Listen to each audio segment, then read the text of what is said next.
Hello, my name is Pat Broom, and today I would like to talk to you about carpentry, joinery and furniture making.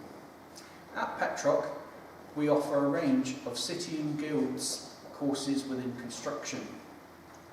They start at level 1 and progress to level 2 and then move on to level 3. We also offer a range of apprenticeships within the construction trade. On a level 1 course, we would be looking at some practical skills, and you'd also be undertaking some theory. Some of the practical skills would start off looking at basic joints, moving on to framework, and then more complex framework. There would be joints involved, where you may be making halving joints, mortise and tenons, and then onto dovetails. For instance, on a mortise and tenon, you would start to build and complete a door. You may well be also making window frames. Some of the units that you'd be looking at would include your power tool units, your hand tool units, and you'd be producing a range of products using both power and hand tools. Another unit you might look at is maintaining your tools. For instance, have any of you ever used the hammer, hit a nail, missed the nail, and hit your thumb instead? I expect there's quite a few that have. So one of the easy things is to use a piece of abrasive paper, rub the head, and clean the head before you use the hammer, and that way you've got a nice striking surface for the nail. Hopefully, when you've successfully completed your level 1, you'll move on to level 2. Now, level 2 is where you will pick a particular route, such as site carpentry, bench joinery, or maybe furniture.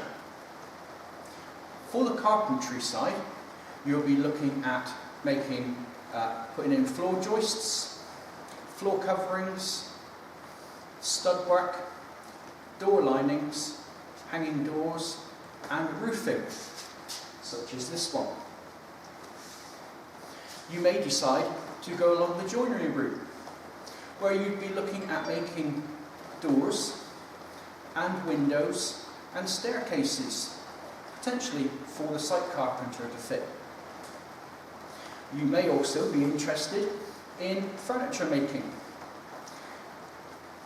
And to begin with, the furniture course is very similar to the bench and the carpentry side. You'd be looking at timber technology.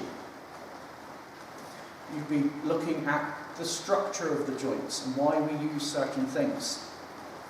But then, of course, you'd move on to the actual bespoke part of the course, which would be making cabinets and making other products that would be doing the furniture trade, such as chairs. The chairs that you make are full size, and then you end up with a full working chair at the end of your course.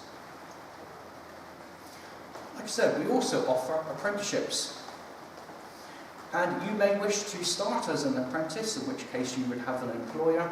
You'd come up to us in the college for 1 day a week, and then you would be with your employer for 4 days a week.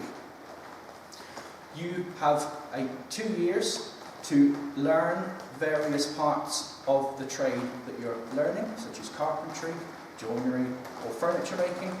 And then at the end of the 2 years, you have what's called your EPA, endpoint assessment. This would be then a test on the day to prove your skills to the awarding body.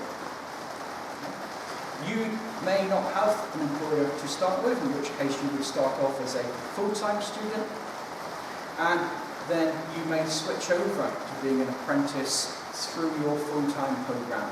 So that is also possible. If you'd like to have a look here, this is one of the roofs that you'll be making.